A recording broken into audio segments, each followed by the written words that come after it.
Ladies and gentlemen, welcome back to the finest Dawn of War Unification cast this side of East Yorkshire. And today we've got a 4 versus 4 on Forbidden Jungle. Playing on Team 1 as the Tau Empire, we've got Mela. We've got Thick Boy playing as the Verstoian Firstborn. We've got Eri 789 playing as the Imperial Guard. And we've got Dakan playing as the Verstoian Firstborn.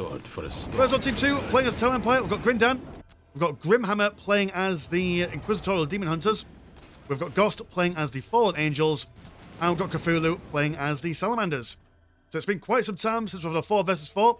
And I have had to put the no pre-cache models on to make this game run on my PC. So I do apologise if there is a slight stutter when I'm moving the camera around. But should be a very good fight. As, I mean, what Team 1?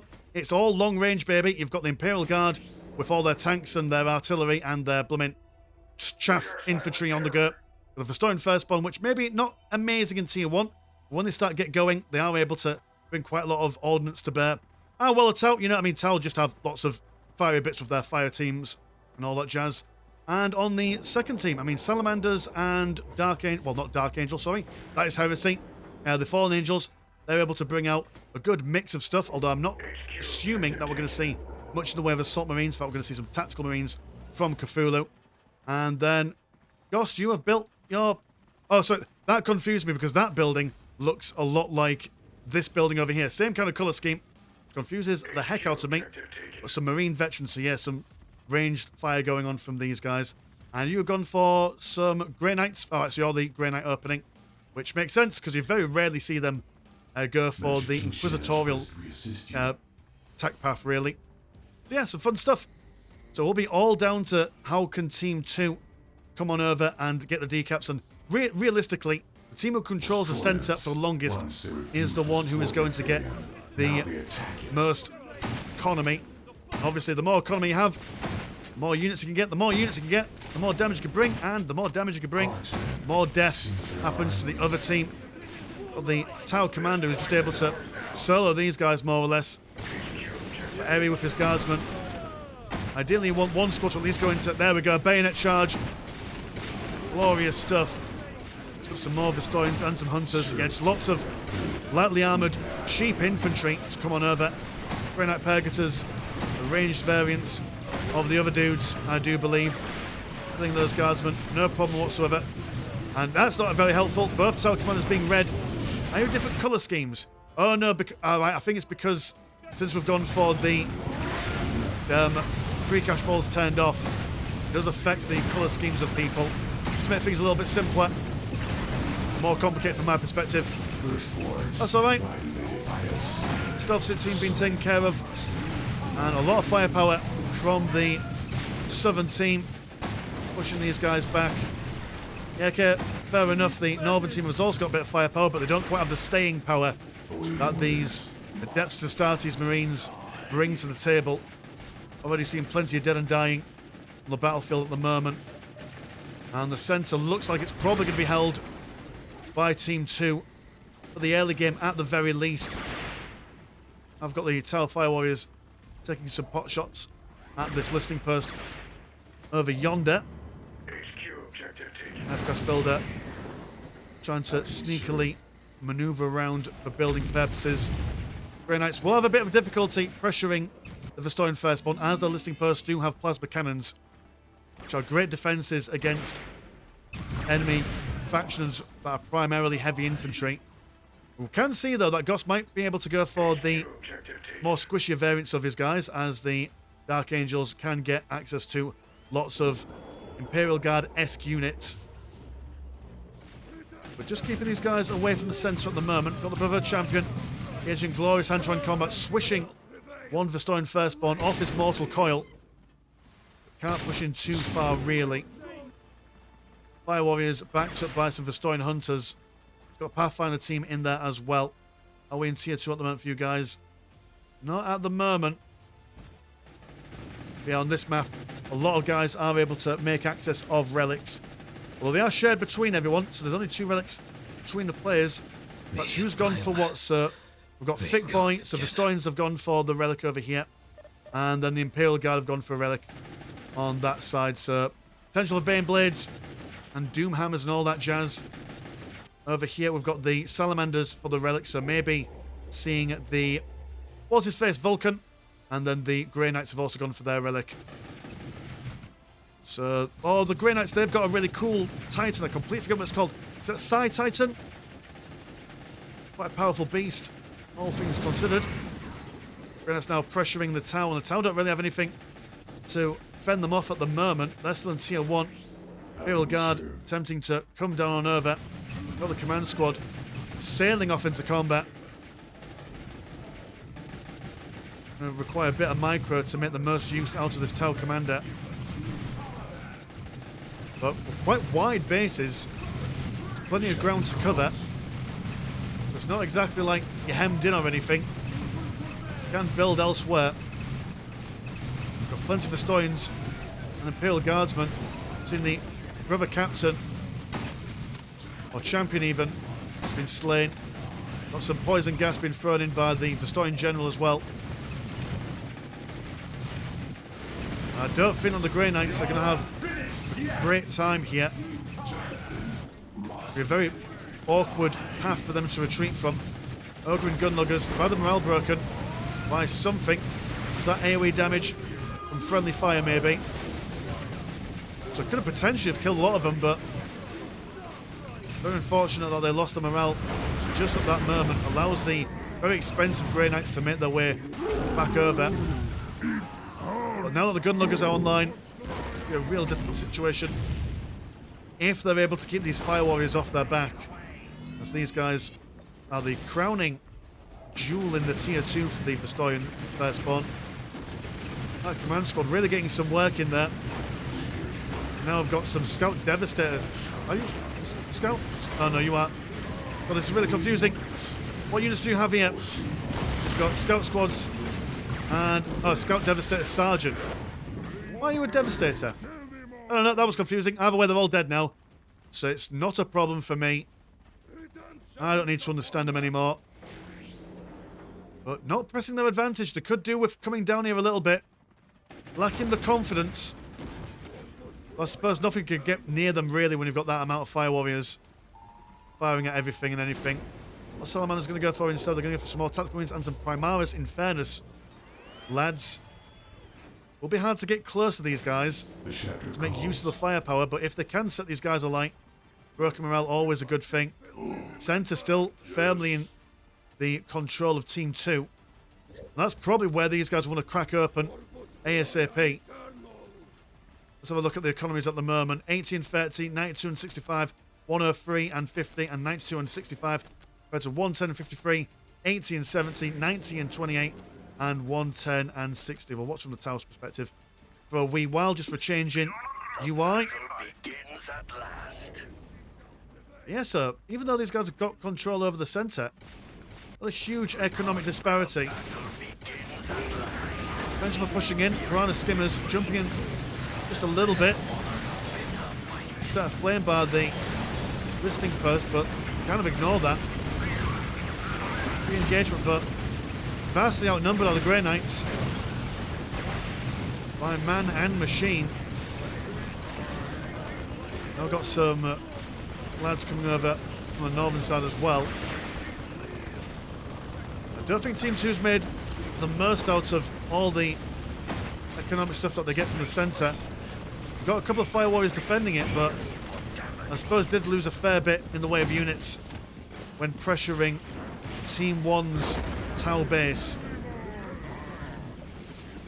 Gunluggers coming on over. We do have a Delphish troop carrier, as well as some Zealots from Ghost. So yeah, I think he's given up on the veteran squads, the Dark Angels. Here come the Primaris and Fairness squads.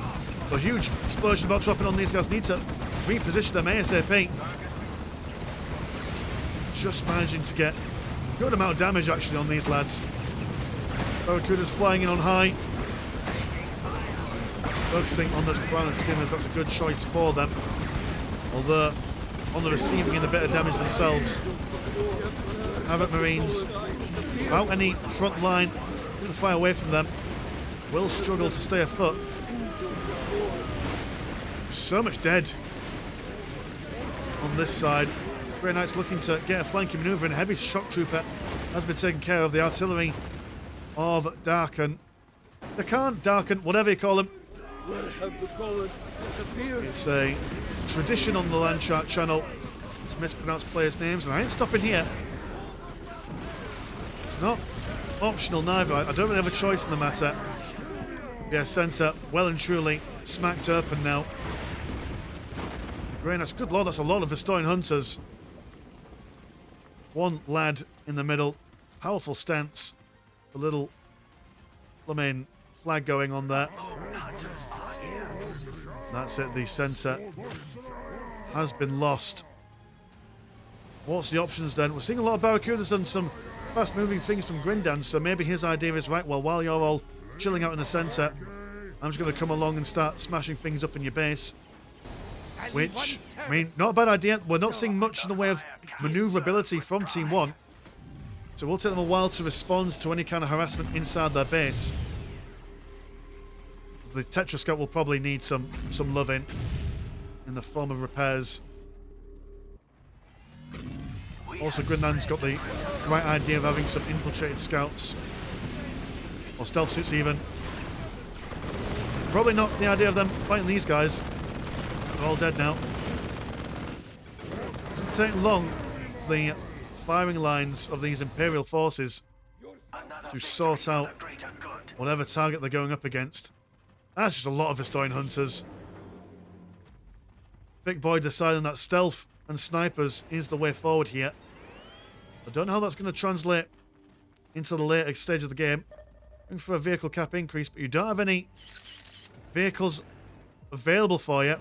So you built it somewhere else. Hold on, I can check this by looking at the... Right, you have got... Oh, you built it over here. Fair enough. You're going for Dreadnoughts. Inquisitorial Predator. And no anti-vehicle stuff from Team 1 at the moment. Well, they do have the stealth suits. No detection for these Grey Knights at the moment. Or was there some detection? Where spotted a little while ago. Have a skull probe in your ranks? Nope, doesn't look like it. Oh, something spotted him. Fire and flames from the Predator. And all these guys standing in such a narrow choke point is going to make that flamer all the more useful. Plenty of rhinos. Plenty of flying bits and bobs as well. Yeah, not advantageous to throw so many lowly armoured infantry in such a small space. That Predator really getting their money's worth there. Here comes a squad of crisis battlesuits. You'd think they'd be a lot harder to take down, but no, they're not that durable. And the Predator. Can you attack the ground and do AoE damage to everyone here? Yes, it does look like it. Not bad stuff. Look, there's Machine Spirit. Or the... whatever faction did that's equivalent. Kept him still for a little while. Captain, or Brother Captain Arvin Stern, powerful combatant, but probably wants to join an actual squad of Grey Knights before charging on in. Marine Havocs from Goss still knocking around. Going for no weapon upgrades. But you're still in tier 1, question mark. Got the 1 anchorage. Could do it. Ah, he's going to go for a second one, right? Fair enough. A little bit delayed on it. In fact, I'm not sure if he's random them or this is the first time of him playing them. It's a bit of a counterintuitive thing. There's not many other factions tech up through building, research buildings and just waiting. Can take up in the traditional sense. Standing against it by the looks of things. Gunluggers on the front lines have had a target acquired thrown on them. Right, I'm assuming that's what the Tetra Scout can do. There's no Pathfinders I can see. Good knock from Cthulhu. Engaging glorious hand-to-hand combat against all these Christ battlesuits. More poison thrown right over everyone. Good lord, the frame rate. Should have really not put this on higher graphics. But, you know, if there's no pre-cache modes on, why not try and tune it up as much as you possibly can? Firefights all around. And now they've got some aircraft from Draken here. 9 gunships. Remarkable in strength. Oh, it's falling foul. Team 2 once again being pushed back. And the long strike's gunship. There's a hell of a lot of damage to whatever it targets, basically. But very low on health. Would love to see that if Team 2 are going for a lot of vehicles, to maybe send some builders over. Just so they can do some field repairs. Grey Knight's being a little bit overzealous here. This whole area is just swarmed in firepower from Team 1. We've got some more of the elite infantry in the form of the Void Shrieks, or Shrikes. But they've killed all the listening posts, got a couple of decaps in there as well. And so far, no one team really having a major advantage. Anything crazy being built up at the moment. Not from these teams down here. Taudo, they've got their Montka command post. Mars Fabrica bringing out the Lehman Russ Teslas, also the Manufactor and Primaris. The big thing's on the way. Lehman Russ is going to go for tier 4 for Thick Boy.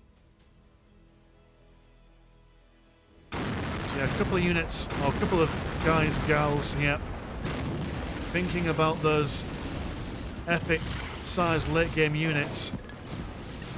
Grey Knights and Tau on the right hand side.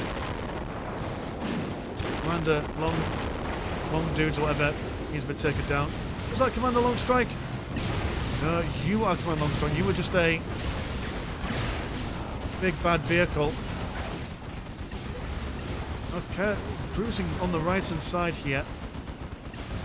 Centre is not all that bothered there. So more concerned with taking out this company master. Poor lad. He's going at it alone.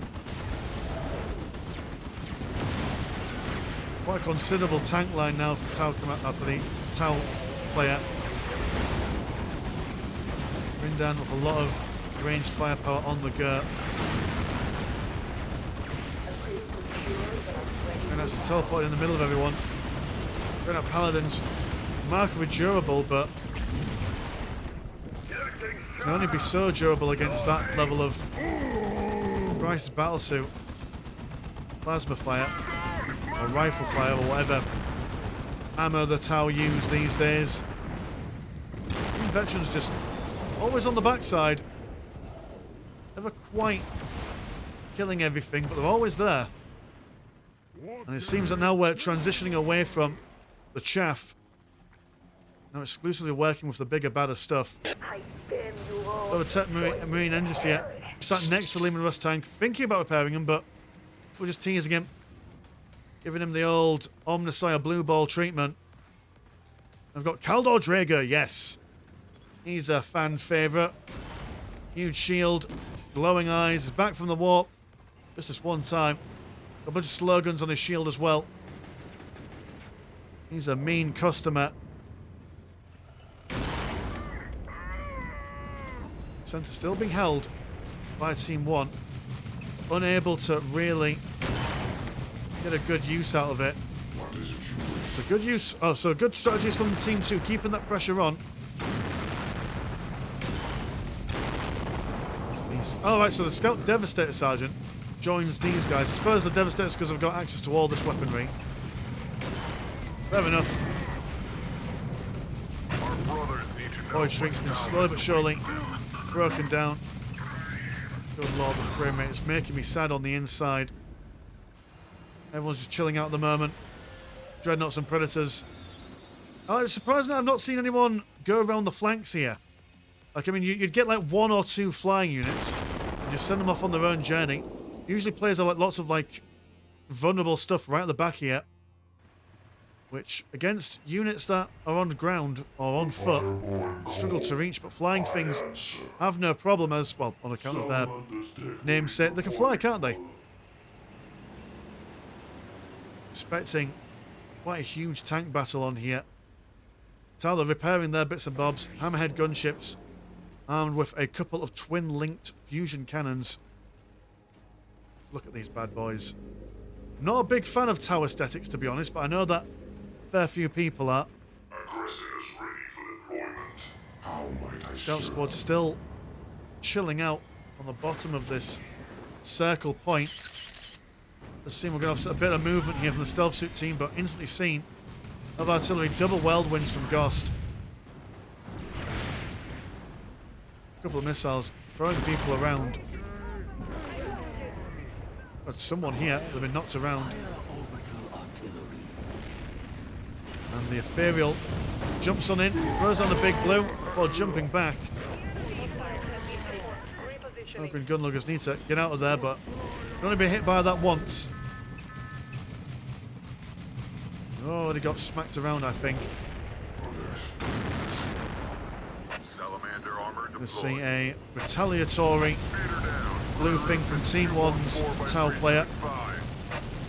Need to get those fire warrior bodyguards out the way. Oh god, just knocking him around. Oh, big tank engagement.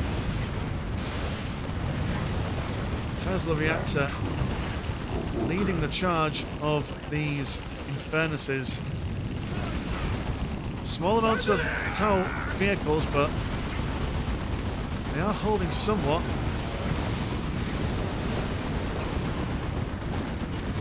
Aldo Drago not wanting to get involved in close combat. Oh dear, that's an actual legitimate nuke. Heaven forbid. Well, that's one way to kill a Tau tank division. We saw in Firstborn, it takes a while for them to actually fire the damn thing, but when they do, remarkably good stuff. Over here though, we've got, what are you? You are a Storm Raven full of salamanders. Using still a Tau base, being backed up by a bunch of Grey Knights. So while that nuke was going off, it seemed like Team 2 was in a bit of a bind there. No, they're actually just a diversion tactic. It's like, oh yes, nuke us please. We don't mind it. But they've still got a fair bit of firepower on the go, and nothing for the Tau really to defend themselves with yet.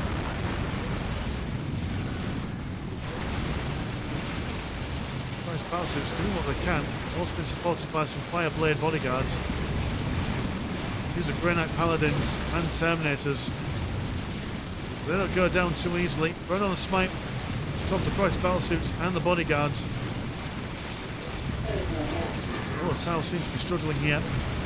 Salamander's now also deep striking. More stuff inside. Assume your Terminators. Yep, bright blue, as you do. And Mars aggressors, a lot of firepower, especially good against lightly armoured infantry. Rotor's been taken down. More bloofers from someone. The Ethereal has to fall back, very low on health at the moment. Little whirlwinds, unable to really take on these Lehman Russ battle tanks. And that's what I mean about late game power of Team 1. They've got so many options in the form of building, or not necessarily buildings, but vehicles, aircraft. Also the upgrades that can give you vehicles as well. About 1,000 different flavours of Lehman Russ you can get. Last cannons on the Predator Annihilator. Also looking for a plasma gun upgrade as well.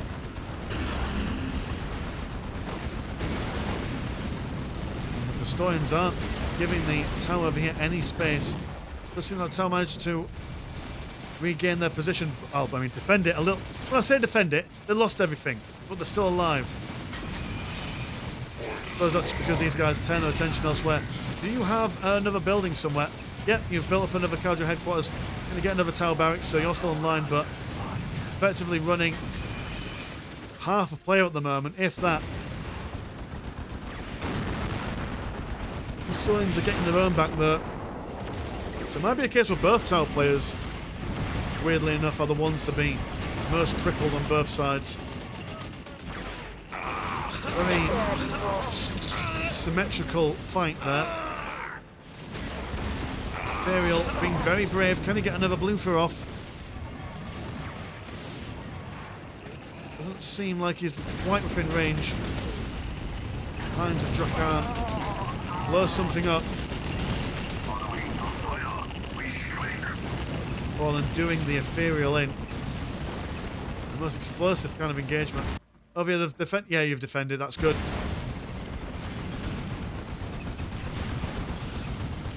Somehow, some way, the tower managed to defend themselves. Although Spurs have got quite a healthy helping from their teammates.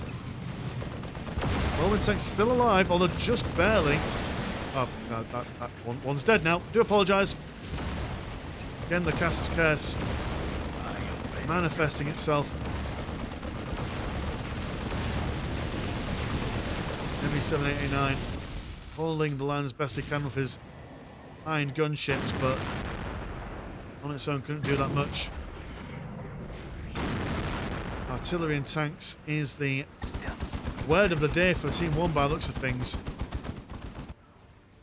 Town now regaining their stealth suit squads. And a Doomhammer should be quite a tricky customer if they can properly defend its flanks from all this stuff. Fighting over there as this team comes rolling in.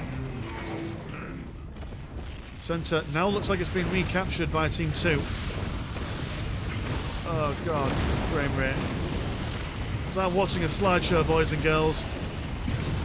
Tower tank gets taken down. Doomhammer not to be trifled with. That big cannon right in the middle. Just does incredible damage to any target. Tower tank's dead, says Mella. And he's not wrong there. He's not wrong at all. But they do have the advanced technology beacon. Their big titans are quite tremendous. Interesting that from both tower players we've not seen the... Oh, there's like a bunch of other combat suits that they can get. Not seeing them at the moment. It's almost like heroes, really. Rufus over yonder. Here comes some nuclear blasts. A couple of his lads on the just on the edge. Unfortunately, been taken on. Some of these guys over on the right hand side. Absolute, just no one side really gaining much ground. It's just a case of someone takes the centre, holds it for a little bit, and then the other opponents build up an army to push them back, and then the exact same happens. But the Grey Knights not wanting to play that game. They say that we will strike you where you are weakest. Lugger's morale's been broken as they've been set on fire by Grey Knight Paladins. I'll have to fall back. Oh no, you're not going to fall back. You're going to continue. Okay. Well, you're dead. Artillery soon to be dead as well if they manage to see it. Can you see them? Do you know where they are? No, but you can see the smoke, so you're wise enough, you'll notice. They're attempting to do stuff, but Jesus Christ on the bike. That is some grand cannons. Yeah, just huge size of them, man. Longer than a gun that most Titans have, to be fair. So it does seem that the, what's your name, Draken, doesn't want to be interfered with the outside world. We've got a Doomhammer that's going to be ignored. These guys push towards the Storm Raven gunship. There's a lot of firepower. He wants to get away from it. Now pushing into the Salamander space. I haven't seen much from you for a little while. We go for an Eradicator, Terminator Assault Squad, and a Force Commander. We have had access to the relic for quite some time. We're expected to have seen them get on the relic or Titan bandwagon. But no, that's not the case for them. Might potentially lose their smithy as well. In the centre, we've just seen Harbinger drones. Summoned forth by the drone Harbinger. Won't do much. I suppose at least keeping these guys occupied, allowing them to move from their position. We're now seeing the Imperial Guardsmen's, or whatever you are. Oh no, you are the Historian Firstborn. They've been surrounded by the Grey Knights, but they're all dead now. The Salamanders have lost their HQ. Have you rebuilt it elsewhere? Let's check. Going for one here. Oh dear, oh dear. The only more builders you do. You have the money to rebuild it. But need to desperately build something else. Salamander armor deployed. Got the machine cult inside the Fallen Angels base they want. They kicked out of the game for having no production buildings. The anvil is on you. As of close combat suits with their pulse sub-munitions rifles. Advanced vehicles, probably not what you want to use those guns for, but I assume those gunluggers are still quite the juicy target for them. Valkyrie assault carriers as the hammerhead gunship and snipe them from the air. Now that they've killed all of this salamander stuff, focused our attention over one over. Dark Angels have got the Lehman Russ battle tank, but these guys have got 4 human Malcadors. It's not looking pretty for them. And who dropped? Who died? Was that the salamanders or something? Well, either way, the salamanders not be able to get back into position, unable to spot their friend. As I mean, yeah, just a fleet of Malcadors.